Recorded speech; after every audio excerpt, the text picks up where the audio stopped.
Know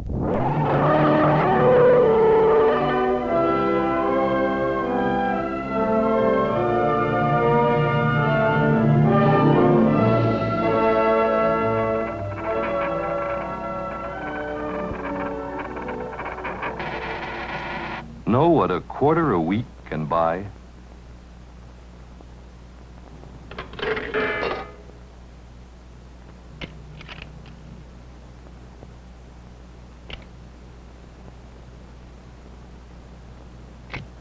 Know what a quarter a week can buy?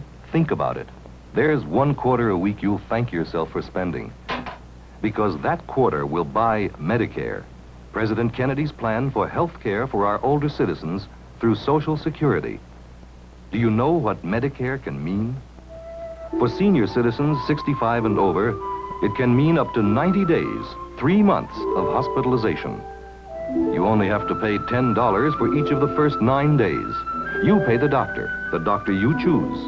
But after that, Medicare takes over for those long illnesses that so often strike older people, where the hospital bills go up, and the savings of a lifetime quickly disappear.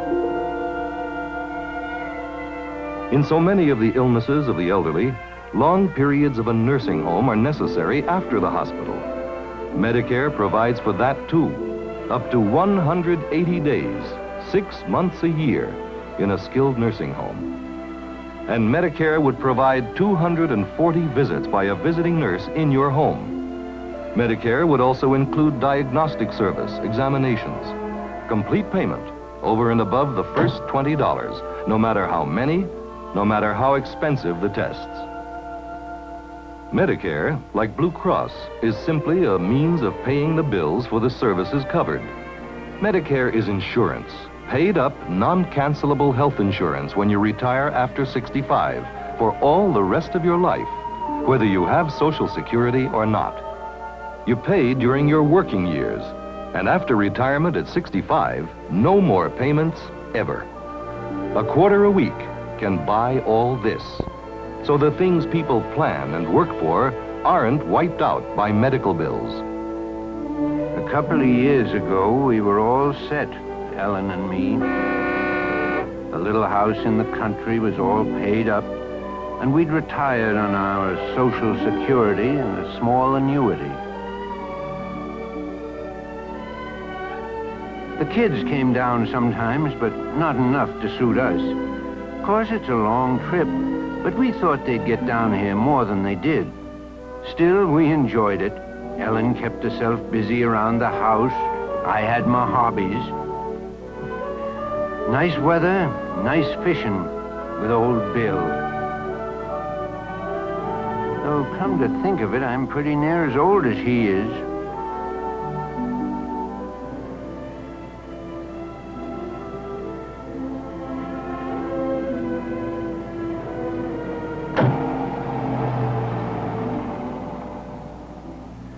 Those days are gone now. Ellen's illness and the hospital bills did it. So much time there with all the complications. Over a year. And everything we'd saved went for her in bills. The house, too. So here we are. I'd give anything to be back there, feeling we were standing on our own feet.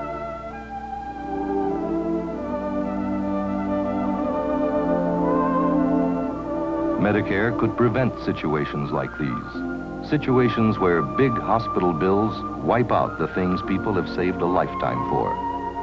When this happens, it hits retired people hard when there's nothing they can do about it anymore. But it also hits the rest of us, too. My boy Jim hasn't got much money. 4 kids don't leave much over. But I've paid my own way, and Jim and Betty like having me around. And it's handy to have someone else for the kids to pester when they get tired of it. The yard looks good. That was a lot of work. But maybe Gramps is running out of gas. I knew it was bad before the doc told me. He said it'll mean an operation and at least a month in the hospital, maybe more. I haven't got that kind of money. Neither has Jim. So I've got to go down there and beg for charity. I never asked for a nickel of welfare in 71 years. I've got to go and look at all of them and answer their questions and tell them I'm a charity case. Worse, I've got to drag Jim and Betty into it, too, and prove they can't pay either. That's what kills me. Yeah, it's a nice afternoon. I'd rather die this afternoon than go begging. But what choice do I have? When the big bills hit the retired, they hit the whole family. And often, they take their toll from those who deserve it least, the kids.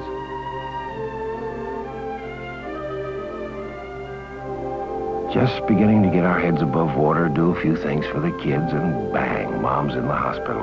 I just don't know how we're going to make the payments. Jimmy'll have to drop out of school. It's not fair, but I can't neglect Mother after all she's done for us.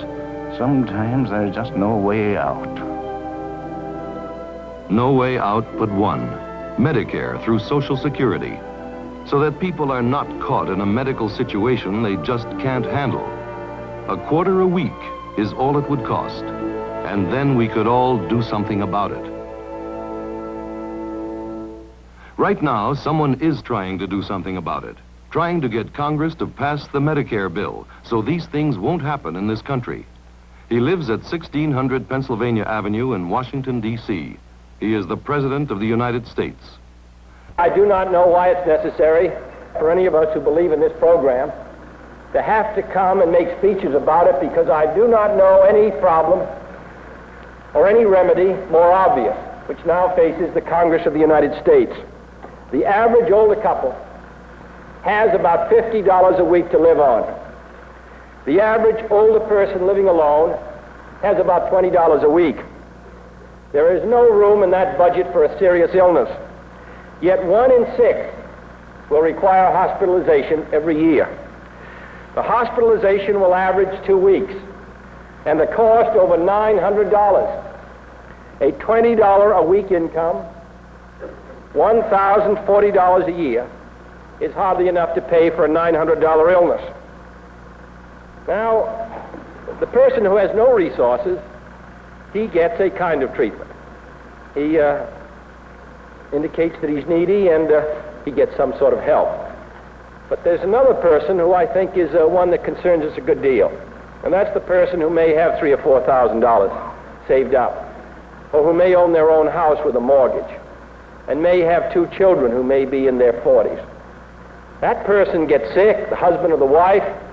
They're in the hospital for more than 2 weeks, maybe 2 or 3 months, and there isn't anyone in this room who has not had a member of his family in the hospital at one stage or another of his life for a long time and know how much it can cost.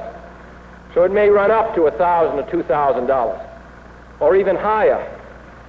And then he sells the home, or he goes to his children, he exhausts his savings, he has nothing left. Now, the program we suggested will provide that he will set aside during his working years an average of $13 a year. Not a burden for anyone employed, $13 a year. And that man and woman will know when they're over 65 that they will never be a burden upon their children and never be a charity case upon the national government, because they will have earned their way. And that's what we want. That's what we want. We're not asking for anybody to hand this out. We're asking for a chance to have the people who will receive the benefit to earn their way. The same principle established under the Social Security system in the 30s. You would not believe it necessary 30 years later, after we've seen the extraordinary success of the Social Security system, even though it was passed over the most vigorous objections, you would not think it necessary to say that hospital insurance shall be covered in the same manner. There isn't a country in Western Europe that didn't do what we're now doing 50 years ago or 40 years ago. Not a single country that is not way ahead of this rich, productive, progressive country of ours. We're not suggesting something radical or new or violent. We're not suggesting that the government come between the doctor and his patient. We're suggesting what every other major, developed, intelligent country did for its people a generation ago. And I think it's time the United States caught up. I don't think we ought to be second any place.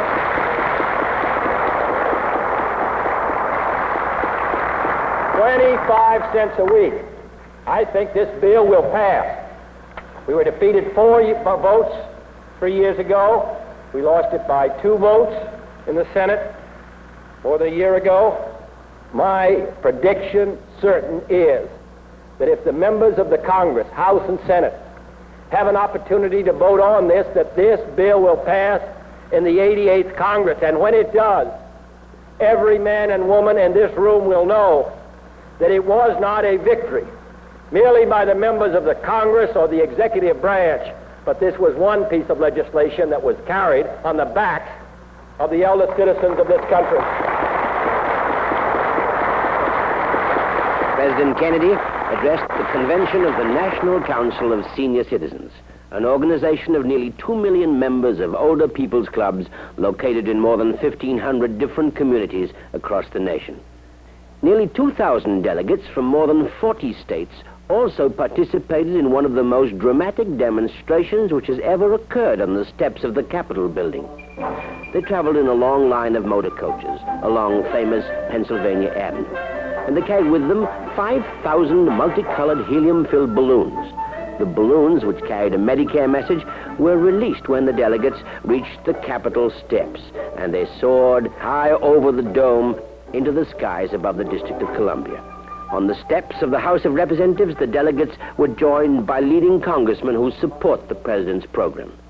John W. McCormick of Massachusetts, the distinguished Speaker of the House, is one of the first to pledge his full support for speedy enactment of the program. House Majority Leader Carl Albert, often called the pocket dynamo from Oklahoma, said the program would help the elderly get the health care they need, lighten the burden of their sons and daughters, and protect savings for the education of grandchildren.